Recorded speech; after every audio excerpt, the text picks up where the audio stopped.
Kumusta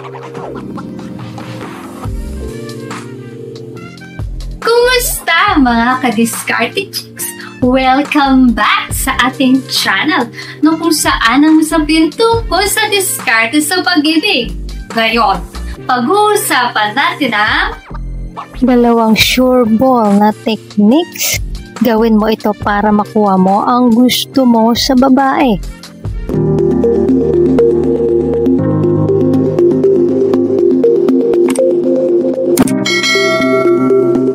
Ano ba talaga ang gusto mong makuha sa babae? Lahat kayo guys ay may kanya-kanyang layunin kaya kayo dumidiskarte sa babae. Sa video na ito ay may i-reveal akong sikreto sa inyo para makuha nyo ang lahat. Well, halos lahat ng gusto nyo sa babaeng nililigawan nyo. Bago ko simulan ng technique na ito mga Diskarte Chicks, meron muna akong gustong ipauna sa inyo para masundan nyong mabuti ang sasabihin kong sikreto o technique kung papaano nyo makukuha ang lahat o halos lahat ng inyong inaatim sa babaeng dinidiskartehan ninyo.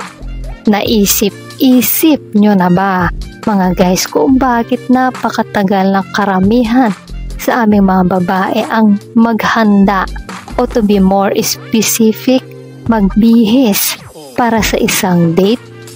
Maswerte kayo kung 30 minutes lang ay handa na kami makipag-meet at makipag-date sa inyo. Hindi unusual sa isang babae na abutin minsan ng mahigit isang oras sa paghahanda. Minsan kung minamalas-malas kay makakatagpo kayo ng inaabot ng 2 oras pa nga ang ilan. Simula pang liligo hanggang sa pagpili ng damit, pagme-makeup, pagpili ng sapatos na isusuot at maging sa pabango namin. Ay talaga namang matagal kaming mag-decide. Ang dahilan kung bakit ganito kami ay basically likas sa aming mga babae. Ang hindi namin talaga alam ang gusto namin, lalong-lalo na sa larangan ng pag-ibig. Kaya nga minsan ay nagugulat na lamang tayo kapag may nababalitaan tayong mga celebrities or artistang babae na kaganda-ganda talaga. They end up na ang jowa nila ay parang hindi sila bagay. Iisipin natin ano nangyari. Bakit may mga babaeng napaka-disente ang itsura and they will end up sa isang lalaking mukhang adik o tambay o mukhang sanggano? Sa madaling salita ay para bang nabobo na ata siya sa larangan ng pag-ibig.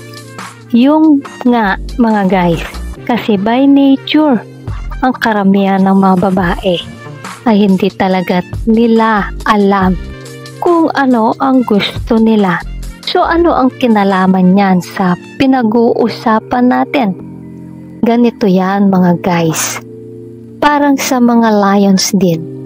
Ang mga babaeng lions ay usually napupunta sila sa mga lalaking lion na pinakamalakas o dominant lion sa lugar nila. Kasi by nature, gusto ng mga babaeng lion mapunta sa lalaking dominante. Kasi nga gusto nilang maanakan at malahian ng lalaking lion na malakas ang personality. Yan ang design ng nature at hindi accepted ang mga tao dyan. So kaming mga babae, mga guys, lalo na kung maganda ang nililigawan o dinidiskartihan ninyo at marami kayong nanunuyo sa amin, ay isa yan sa mga bagay na tinitignan namin sa lalaki. Sa madaling salita, isa sa hinahanap namin sa isang lalaki ay yung lalaking alam niya ang ginagawa niya at decisive.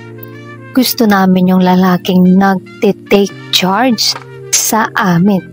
Bibigyan ko kayo ng example mga guys. bago tayo magpatuloy, kung hindi ka pa nakakapag-subscribe, baka naman i-hit mo ng subscribe button. Now na! As in, now na! Halimbawa, kung dalawa kayong nandiligaw sa akin, tapos in-schedule ko kayo ng date o lalabas tayo. Pagsakay sa inyong kotse, ang isa ay sasabihin sa akin saan mo gustong pumunta. At yung isa naman sasabihin sa akin, tara, doon tayo pupunta sa Robinsons, doon tayo magmo-malling. Sa palagay ninyo, sino sa dalawa ang mas may dating sa akin? Siyempre yung pangalawa, kasi sa simula pa lamang ay alam na niya kung saan kami pupunta at hindi na siya nagtatanong sa akin. Malamang alam na rin kung saan kami kakain at kung anong movie ang panonoorin namin. Kaysa doon sa isang parang hindi niya alam ang gagawin niya o kung saan kami pupunta, etc. Guys, gusto namin ng lalaking magte-take charge sa amin, yung magli-lead sa amin. Hindi yung hindi na nga namin alam kung ano ang gusto namin, tapos i-date pa kami ng lalsang lalaking na hindi rin alam kung ano ang gusto niya. So technique number 1, take the lead. Dapat kayo ang manguna sa amin, guys. Isang malaking no-no para sa amin kapag hindi nyo kayang gawin yan. Hinahanap-hanap namin sa isang lalaki ang may kumpiyansa sa sarili at alam ang kanyang ginagawa. Okay? Sa susunod na technique ay baka ikagulat ninyo. Pero katulad ng technique number 1, marami sa inyo mga guys ang sumasablay dito.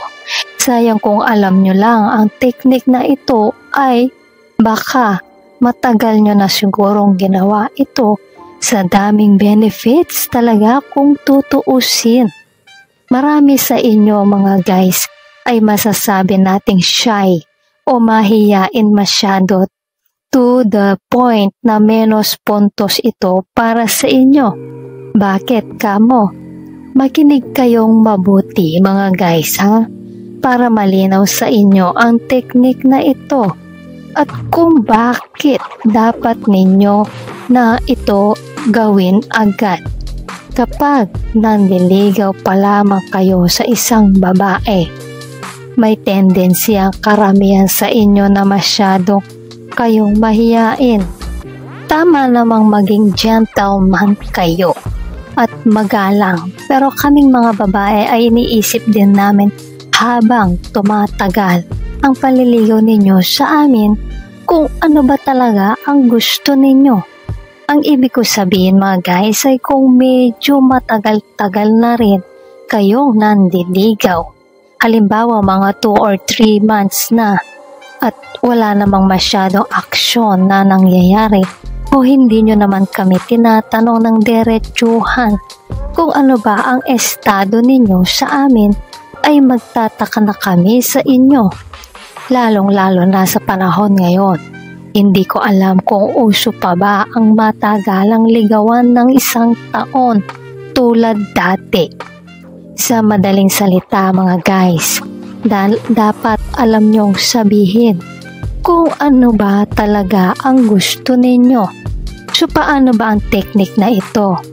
To put it simply, huwag kayong matakot magsabi sa amin kung ano ba talaga ang nasa isip ninyo at ano ba talaga ang gusto ninyong mangyari. Ang hirap sa ibang guys, gusto na silang ng babae pero takot silang magtanong at naghihintay pa sa babaeng sila na mismo ang magsasabing, "Hoy, gusto na kita, sinasagot na kita." Naku mga guys, swerte mo naman kung lahat ng babae ay ganon ka-liberated. Pero paano kung hinihintay ka lang ng babae na manguna at magsabi o magtanong. Katulad ng technique number 1. Ang technique na ito, yung masasabi mo ang gusto mo. Sa amin ay isa sa mga katangi ang gustong-gusto namin sa mga lalaki. Kasi kung sa salita pa lamang takot ka na, papaano pa kung sa aksyon na. Mga guys, hindi naman kami mga manghuhula. For all you know, yung gusto nyo ay gusto rin namin. Example, imbis na puro ka na lang text or PM or video call, bakit hindi mo ito gawin? Shane, gusto kitang i-dinner date sa darating na linggo o gusto kitang dalhin sa beach sa Batangas o di kaya gusto kitang isama sa family affair namin sa katapusan. Birthday kasi ng mother ko. May kaunting handaan sa bahay. More examples, gusto kitang kasama manood ng sine sa weekend o gusto kitang kasamang mag-land trip papuntang Ilocos. Or kung gusto mong ng mas daring, gusto kitang isama mag-overnight sa Baguio sa weekend. Pwede rin kung nasa kotse kayo at ihahatid mo na siya sa kanila bago siya bumaba kung malakas ang loob mo talaga. Jane, gusto sana kitang yakapin bago tayo maghiwalay for tonight. Or gusto sana kitang mahalikan ng good night kiss bago ako umuwi. Gawin mo ito nang ipinapahayag mo ang gusto mo at the same time nagpapaalam ka sa kanya, hindi ba?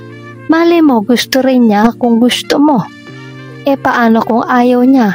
Well, at least alam niya na matapang kang magsabi sa kanya ng gusto mo, harap-harapan at hindi ka takot. Okay lang yon kasi mga guys, 50-50 yan Pwede ka namang i-reject o pwede kanyang pagbigyan. Paano kung pinagbigyan kanya? Di wow. Tip ko sa inyo mga guys, pagdating sa kiss, sa tingin ko kung isang buwan na kayo nagde-date, hindi masamang humingi ng kiss. Kasi usually ang babae, hindi naman kami nagpapatagal ng manliligaw ng ganong katagal lalo na hindi naman namin type yung guy. Pero pag medyo matagal-tagal na rin, baka naiinip na rin kami sa inyo. Kailangan din namin ng lalaking action man. Yung hindi takot, sabihin sa amin, harap-harapan ang gusto nilang mangyari. Kasama na rito ang SEX. Alangan kami pa ang mag-aya sa inyo.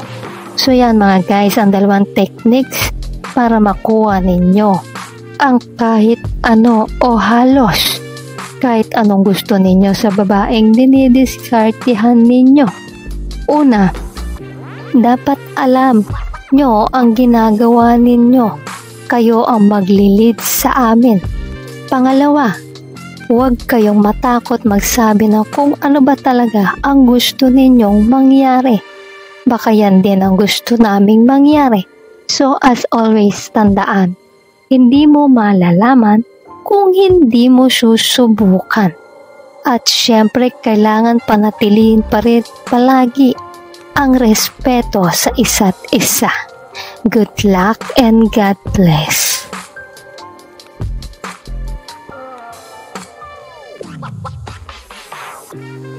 Kung nagustuhan mo ang video na ito, huwag kalimutang mag-like, share at subscribe para sa iba pang useful na content.